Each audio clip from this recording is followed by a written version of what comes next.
नमस्कार, बहुत स्वागत है आपका। आप देख रहे हैं जी मध्य प्रदेश छत्तीसगढ़। आपके साथ मैं हूं सोनाली सिंह। आज के समाज में महिलाओं की भूमिका काफी अहम है। इस समाज में कई महिलाओं ने अपने दम पर एक खास मुकाम हासिल किया है और वो महिलाएं लोगों के लिए प्रेरणा भी बनी हैं।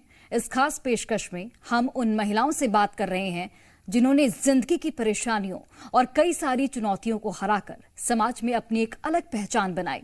और आज हमारी खास मेहमान हैं डॉक्टर आरती पांडे जी, जो लोगों के लिए एक मिसाल हैं।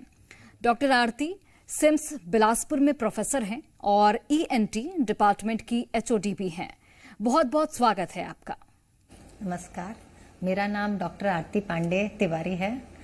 मैं बेसिकली ग्वालियर मध्य प्रदेश को बिलोंग करती हूँ, लेकिन मेरी 29 साल पहले शादी हुई। उसके बाद मैं छत्तीसगढ़ में आ गई। मैं बिलासपुर छत्तीसगढ़ में रहती हूँ और मैं MBBS MS CNT करके आज वर्तमान में professor and head department of ENT CIMS Bilaspur में पदस्थ हूँ। तो बिल्कुल डॉक्टर आरती, ग्वालियर से लेकर सिम्स बिलासपुर में प्रोफेसर और एचओडी बनने तक का आपका सफर बेहद प्रेरणादायक रहा है। इस यात्रा के सबसे कठिन और यादगार पल कौन से रहे हैं? बिलासपुर तक आने से पहले और ये बनने से पहले मेरे बहुत सारे यादगार पल हैं। सबसे पहले तो जब मैं छोटी थी तो मेरी माँ अत्यंत बीमार हुई, तो मुझे अपना घर देखते हुए, माँ के सेवा करते हुए, अपने छोटे 2 बहनें और एक भाई, उनको साथ में लेते हुए परिवार को संभालते हुए चलना पड़ा। उसके बाद जब मैं MBBS के लिए PMT की तैयारी कर रही थी तो मेरा एक्सीडेंट हो गया था, और वो भी इतने क्रिटिकल टाइम पे कि जनवरी फरवरी में मेरे दोनों क्लैविकुलर बोन फ्रैक्चर हो गई थी, तो मैं कुछ नहीं कर पा सकती थी। तब भी मैंने एग्ज़ाम दिया और ऊपर वालों का आशीर्वाद से, सभी के ब्लेसिंग से मैं ऑल इंडिया PMT और स्टेट PMT भी सिलेक्ट हो पाई और मैंने MBBS किया। फिर जब मुझे PG करना था तो मेरे पास मेरी बेटी छोटी थी, तो उस टाइम भी मेरे को PG ज्वाइन करने जाना भी एक बहुत बड़ी मेरी मेरे लिए संघर्ष की बात थी। बहुत बड़ी एक अड़चन थी कि बच्चा कहाँ रखूँ। तो ऐसे लाइफ में स्ट्रगल आते रहे, तो उस स्ट्रगल्स को क्रॉस करके मैं यहाँ तक पहुँची। लेकिन भरोसा रखा कि अगर ईमानदारी से मेहनत करते हैं तो अपन अपनी एम को पा सकते हैं। समय लगता है पर। डॉक्टर आरती, आपने केवल 8 साल की उम्र में घर की जिम्मेदारी संभालनी शुरू कर दी थी। पारिवारिक जिम्मेदारियां और मेडिकल स्टडीज को बैलेंस करना कितना चुनौतीपूर्ण था? चूंकि मेरी माँ बहुत बीमार हुई थी, 1980 के लगभग की बात है, तो चूंकि बड़ी बेटी थी तो मेरे को घर संभालना पड़ा। और घर के साथ साथ चूंकि मेरे पापा भी एजुकेशन लाइन के थे, मम्मी भी स्टेट गवर्नमेंट सर्विस में थी, तो हमारे घर में एजुकेशन पे बहुत महत्व था। तो इस महत्व को बचपन से हमने समझा था। तो मुझे पढ़ाई भी करनी थी, छोटे भाई बहनों को भी देखना था और घर भी संभालना था। और ये शायद एक इनबॉर्न चीज़ होती महिलाओं में कि गृहस्थी देखना, केयर करना। तो मेरे लिए काफ़ी कठिन समय था, लेकिन ईश्वर की कृपा से मैंने उन दोनों को बहुत संभाला। और जैसा मैंने बताया कि मेडिकल की तैयारी में भी मेरा एक्सीडेंट हुआ, उस टाइम पे भी मेरे को मेरी सहेली एक गीतिका थी, उसने भी बहुत पढ़ाई में मदद करने की कोशिश की। और मेरे मम्मी पापा का और मेरे नाना नानी का हमेशा ब्लेसिंग्स, मेरे भाई बहनों का हमेशा सपोर्ट मुझे मिला। और मैं सारी बाधाओं को क्रॉस करते हुए मैं इस मुकाम तक पहुंची। फिर आरती जी, मेरा अगला सवाल ये है कि आपने MBBS के तुरंत बाद शादी की और MS ENT की पढ़ाई की। 13 साल की बच्ची को पास रखकर इन पढ़ाइयों को पूरा किया। इस संघर्षपूर्ण यात्रा के दौरान आपको सबसे ज्यादा ताकत किस चीज से मिली?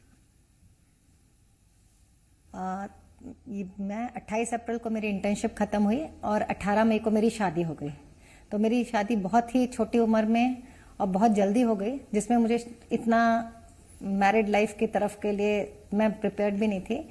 पर मुझे पढ़ना पड़ा और मेरे को जो ताकत मिली वो मेरे जो भाई बंधु हैं। मेरा भाई भी बहुत ईमानदार, बहुत मेहनती है, चूंकि उसने भी बचपन से हमारे साथ स्ट्रगल किया।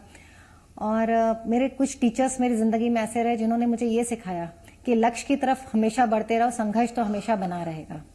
तो उस संघर्ष को और साथ में मेहनत ईमानदारी से करते रहो और किसी भी नेगेटिविटी से घबराओ मत, डरो मत।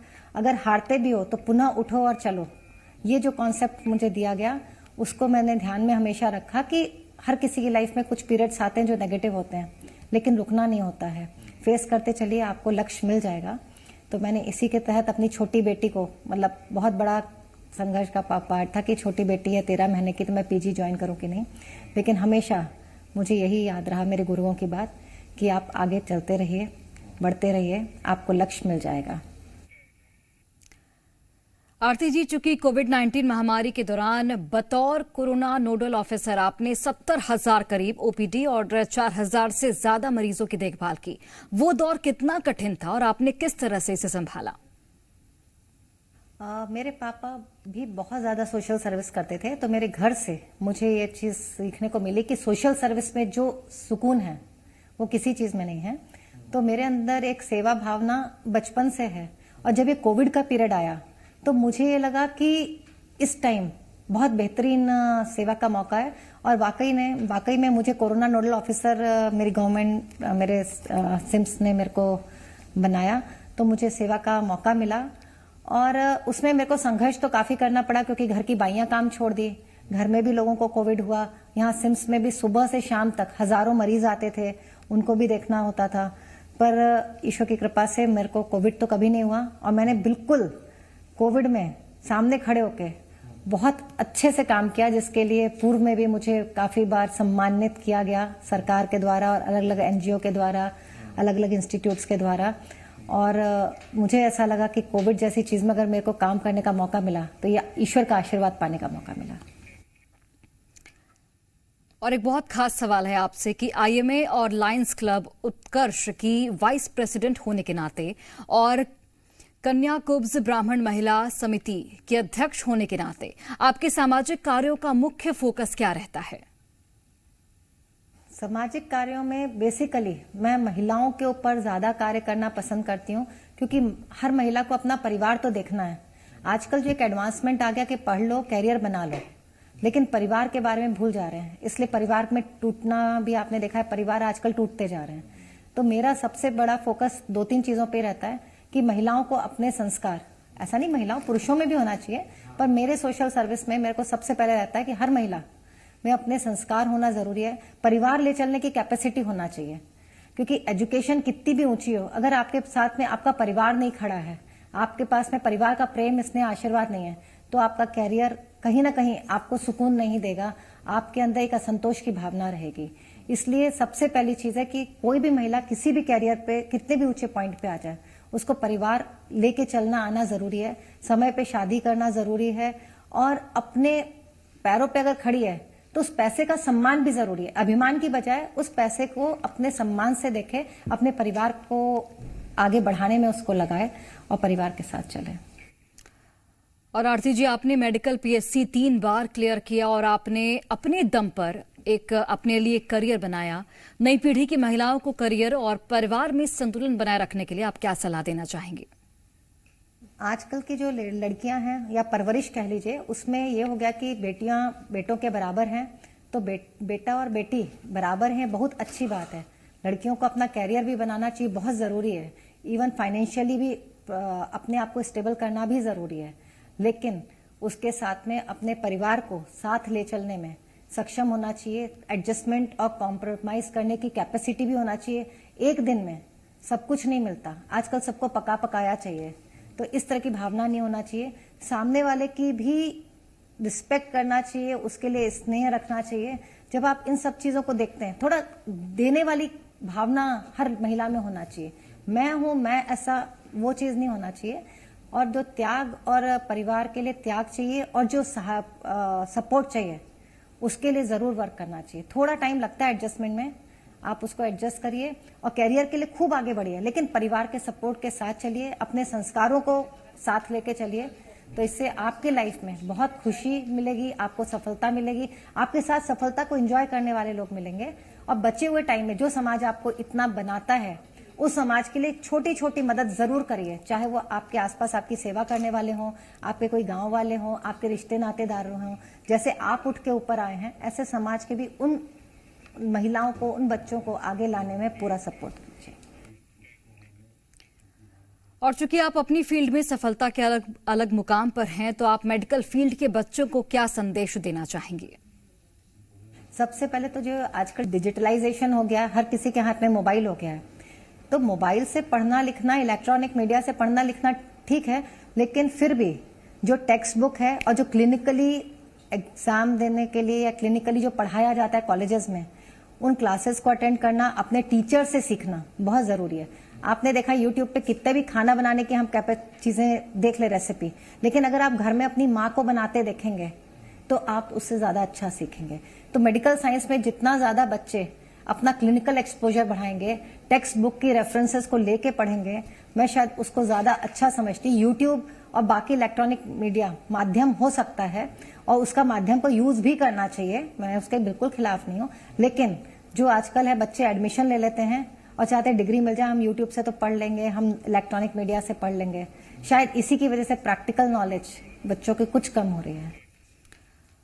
और डॉक्टर आरती जी, चूंकि हमारा ये समाज एक पुरुष प्रधान समाज है, ऐसे में एक महिला के तौर पर आपको अपनी जिंदगी में किन किन चुनौतियों का सामना करना पड़ा? ये बात सत्य है, खाली मेडिकल में नहीं, हमारे भारतवर्ष की तो पता है पुरुष प्रधान समाज है, तो घर से लेके कैरियर तक हर जगह, मतलब परिवार में अगर कंबाइंड परिवार है तो पुरुष लोगों का प्रधानता रहती है, आपकी जॉब में भी जाएंगे तो भी प्रधानता मिलेगी, समाज में जाएंगे तो पुरुष प्रधानता मिलेगी। लेकिन हमको हमारी बात सम्मानित रूप से और फर्म डिसीजन के साथ, और हम ये बात क्यों कह रहे हैं, इसका क्या प्लस हो सकता है, इसके क्या एडवांटेज हो सकते हैं, तो अगर हम अपने बात में नॉलेज रखते हैं, कमांड रखते हैं, तो मुझे लगता है आजकल के पुरुष भी कुछ हद तक इतने अच्छे हो गए कि आपकी बात सुनते हैं, समझते हैं, और अगर आप उस बात को सही तरीके से रखते हैं तो मानते भी हैं, क्योंकि उन्होंने भी अपने परिवारों को, अपने कैरियर को, पूर्व में अपने समाजों को देखा है, और परिवर्तन ही एक नई चीजों को डेवलप करने का नियम है। तो आप अपनी बात में फर्म होके और अच्छे से अगर रखते हैं अपनी नॉलेज के साथ में, सम्मान के साथ में, तो डेफिनेटली पुरुष लोग हमें सपोर्ट करते हैं। और मेरा ये आखिरी सवाल होगा आपसे कि आपका आगे का क्या सपना है? क्या कोई नई पहल या समाज सेवा से जुड़ा कोई बड़ा प्रोजेक्ट है जिस पर आप काम कर रही हैं? मेरा सपना सबसे बड़ा तो है कि मैं, चूंकि खुद भी बहुत अनुशासित हूँ, मैं खुद अपने आप को एक एग्जाम्पल अपने आसपास, अपने बच्चों के लिए, अपने समाज के लिए, अपने कॉलेज के लिए बनना चाहती हूँ कि लोग ये देखें कि अनुशासन में रह के कम पैसे से सही कड़ी मेहनत सही डायरेक्शन में अगर करें तो आप भी एक मुकाम हासिल कर सकते हैं। हमें लाइफ में शॉर्टकट नहीं अपनाना चाहिए, नंबर 2। नंबर 3, अगर मुझे मौका मिलेगा तो मैं उन सभी लोगों को मदद करना चाहती हूँ, और अभी भी जितना मुझसे बनता करती हूँ, कि जो लोग किसी चीज को पा नहीं पा रहे हैं, जैसे कैरियर में कहीं फाइनेंशियल प्रॉब्लम आ रही है, किसी को ट्यूशन नहीं मिल पा रही है, या कोई शादी ब्याह नहीं हो पा रहा है, तो मैं जिस भी जगह पे जिसकी मदद कर सकती हूँ मैं आज भी करती हूँ, उसमें समाज सेवा को आगे सतत करूँ। बहुत बड़े पद पाने की मुझे कभी चाह नहीं है, लेकिन जो भी मैं समाज सेवा कर दूं उसमें मैं हमेशा सफल रहूं, यही मेरी बहुत बड़ी कामना रहती है। और चलिए डॉक्टर आरती जी, आपका बहुत बहुत धन्यवाद। आपने जी मीडिया के माध्यम से लोगों को बेहद ही खास संदेश भी दिए, साथ ही जीवन में किस तरह से चुनौतियों का सामना करें इसके बारे में भी आपने बताया। बुलाया, हमारे विचार हमें प्रस्तुत करने के लिए मौका दिया, इसके लिए मैं आपकी टीम को बहुत बहुत धन्यवाद देती हूँ। Thank you so much. तो बिल्कुल ये थी डॉक्टर आरती पांडे, सिम्स बिलासपुर में ये कार्यरत हैं और इसके अलावा भी कई सामाजिक संस्थान से जुड़ी हुई हैं। और हमारे इस खास पेशकश में अभी के लिए बस इतना ही। आप देखते रहिए जी मध्य प्रदेश छत्तीसगढ़।